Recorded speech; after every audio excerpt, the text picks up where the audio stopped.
नमस्कार. आज आपण फ्युचर परफेक्ट टेन्सबद्दल बोलणार आहोत. व्यवस्थित लक्ष देऊन ऐका. शेवटपर्यंत बघा. तुम्हाला नक्की माहिती मिळेल. What is the future perfect tense? The future perfect tense is used to talk about an action that will be completed before a specific time or another action in the future. म्हणजे काय?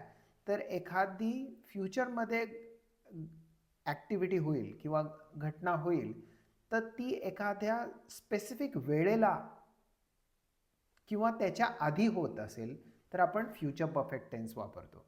The focus is on completion not duration. म्हणजे ड्युरेशनसाठी महत्त्व नाही आहे, तर ते completion म्हणजे पूर्ण व्हायला महत्त्व आहे.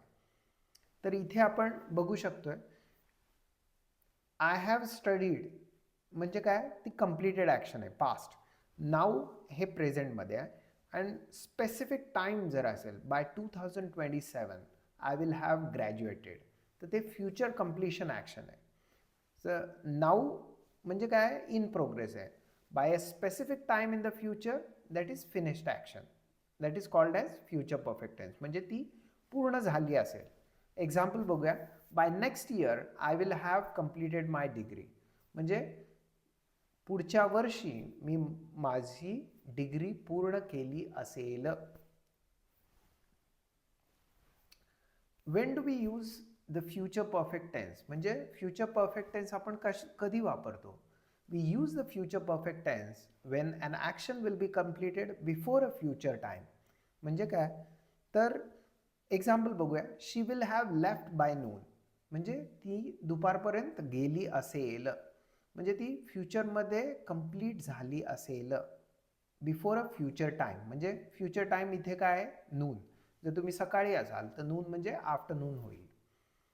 अन action will be completed before another future action, म्हणजे काय, तर एखादी ॲक्टिव्हिटी दुसऱ्या फ्युचर म्हणजे भविष्यातल्या ॲक्टिव्हिटीच्या आधी झाली असेल.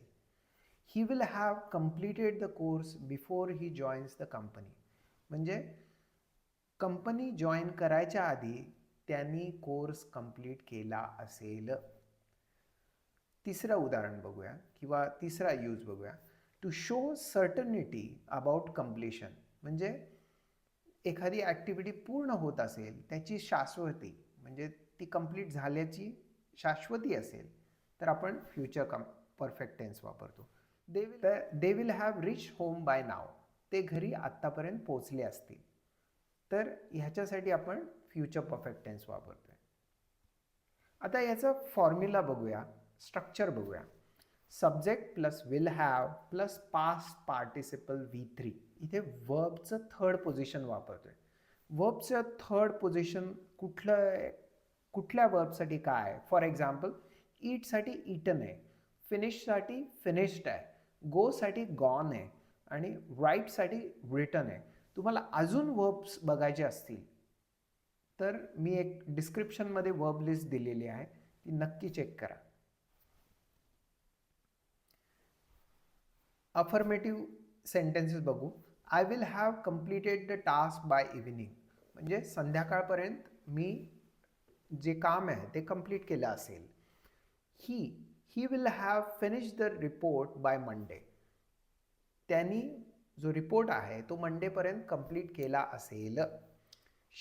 She will have prepared the presentation by tomorrow, म्हणजे तिने उद्यापर्यंत प्रेझेंटेशन तयार केलं असेल. It will have stopped raining by night, रात्रीपर्यंत पाऊस थांबला असेल. You will have learn this tense by today, तुमचा टेन्स जो आहे, हा जो टेन्स आहे तो आज शिकून झाला असेल. Plural affirmative. You will have completed the assignment by Friday, फ्रायडेपर्यंत तुमची असाइनमेंट पूर्ण झाली असेल. We will have achieved our goal by next year, आम्ही आमचा ध्येय पुढच्या वर्षीपर्यंत पूर्ण केलं असेल. They will have arrived before the meeting starts, ते मीटिंग पूर्ण व्हायच्या आधी आले असतील.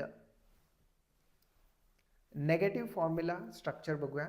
Subject plus will not will नॉटच्या ऐवजी आपण वोंट पण वापरू शकतो. Have plus past participle V3 form वापरतो. आता नेगेटिव्ह म्हणजे नकारार्थी वाक्य बघूया. I will not have finish the work by evening. म्हणजे संध्याकाळपर्यंत मी माझं काम पूर्ण केलं नसेल. He won't have submitted the form by today. त्यांनी तो फॉर्म आहे तो सबमिट केला नसेल कधी, आज, म्हणजे आज पूर्ण व्हायच्या आधी. She will not have cook dinner by 7 PM. 7 वाजेपर्यंत तिने डिनर शिजवलेलं नसेल किंवा रात्रीचं जेवण शिजवलेलं नसेल. It won't have cool down by morning. ते सकाळपर्यंत थंड झालं नसेल. You will not have understood the topic without practice. तुम्हाला टॉपिक प्रॅक्टिस केल्याशिवाय समजला नसेल. Negative plural. You won't have completed the project by Monday. तुमचा प्रोजेक्ट सोमवारपर्यंत पूर्ण झाला नसेल. We will not have reach the destination by night. आम्ही आमच्या स्थानाला रात्रीपर्यंत पोचलो नसेल. डेस्टिनेशन म्हणजे स्थान किंवा एक प्लेस म्हणू शकतो. They won't have solve the problem by then.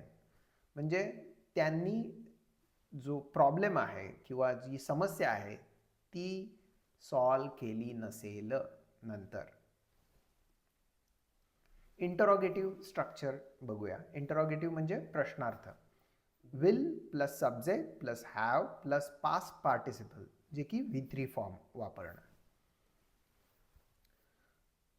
Singular subjects इंटरोगेटिव्हचे बघूया. Will I have completed the course by next month. Next मंथपर्यंत म्हणजे पुढच्या महिन्यापर्यंत मी कोर्स कंप्लीट केला असेल का. Will he have finish the work by evening. त्यांनी त्याचं काम संध्याकाळपर्यंत केलं असेल का. Will she have learn English by this year. या वर्षापर्यंत तिचं इंग्लिश शिकून झालं असेल का. Will it have stopped raining by noon. दुपारपर्यंत पाऊस थांबला असेल का. Will you have prepared the notes by tomorrow. उद्यापर्यंत नोट्स प्रिपेअर झाल्या असतील का, म्हणजे तयार झाल्या असतील का. Plural interrogative. Will you have completed the syllabus March. मार्चपर्यंत सिलेबस कंप्लीट झाला असेल का. Will we have achieved our target by year end. Year एंडपर्यंत म्हणजे वर्ष संपेपर्यंत आम्ही आपलं टार्गेट जे गोल आहे ते कंप्लीट केलं असेल का. Will they have arrived before the event starts. Event म्हणजे जो प्रोग्राम आहे तो चालू व्हायच्या आधी ते पोचले असतील का. आता WH क्वेश्चनचे स्ट्रक्चर बघूया. WH word plus will plus subject plus have plus past participle म्हणजे V3 फॉर्म वापरणं. WH क्वेश्चनची एक्झाम्पल्स बघूया किंवा WH क्वेश्चनची उदाहरणं बघूया. What will you have completed by tomorrow. तू उद्यापर्यंत काय पूर्ण केलं असशील. When will she have finish the project. तिचा प्रोजेक्ट कधी पूर्ण झाला असेल. Where will they have reach by night. रात्री ते कुठे पोहोचले असतील. Who will have completed the task first. कोणी पहिलं टास्क कंप्लीट केलं असेल. टास्क म्हणजे जे काम असेल ते. whom will you have informed before the meeting. तू कोणाला मीटिंग सुरू व्हायच्या आधी सांगितलं असशील. whose work will he have checked by today. आज कोणाचं काम त्याने चेक केलं असेल. why will she have left before lunch. ती दुपारपर्यंत का गेलेली असेल. which chapter will you have revised by evening. संध्याकाळपर्यंत तू कुठल्या चॅप्टरची रिव्हिजन केली असेल. How will they have solve the issue. त्यांनी समस्या कशी सॉल्व केली असेल. How much money will you have saved by year end. किती पैसे वर्ष संपायच्या आधी तू साठवले असतील किंवा सेव्ह केले असतील.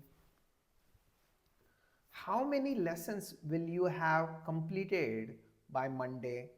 किती लेसन्स किंवा धडे तू सोमवारपर्यंत पूर्ण केले असतील.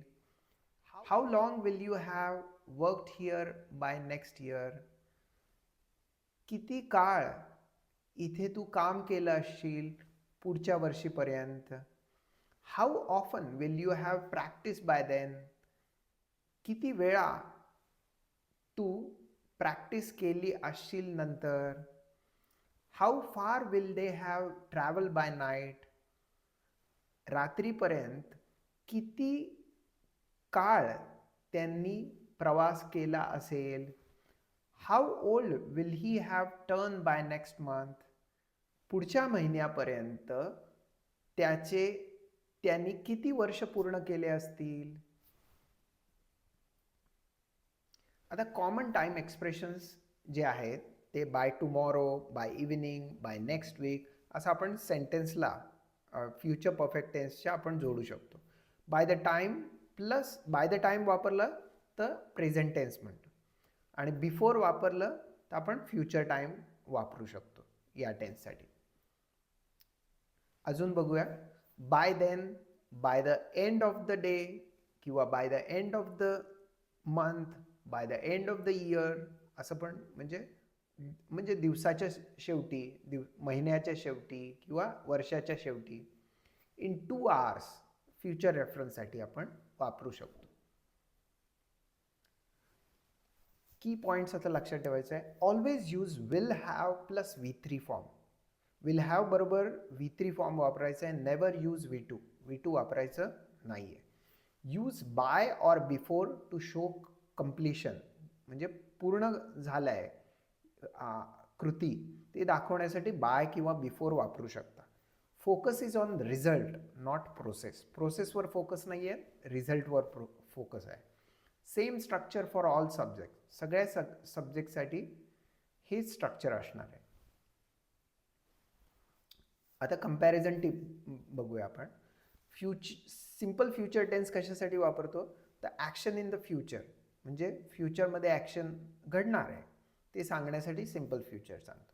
फ्युचर कंटिन्युअस कशासाठी सांगतोय. Action in progress in future म्हणजे एखादी घटना फ्युचरमध्ये चालू असेल म्हणजे भविष्यात चालू असेल तर फ्युचर कंटिन्युअस वापरतो. तर फ्युचर परफेक्ट टेन्स कशासाठी वापरतो जो की आत्ता आपण बघतोय. Action completed before future time.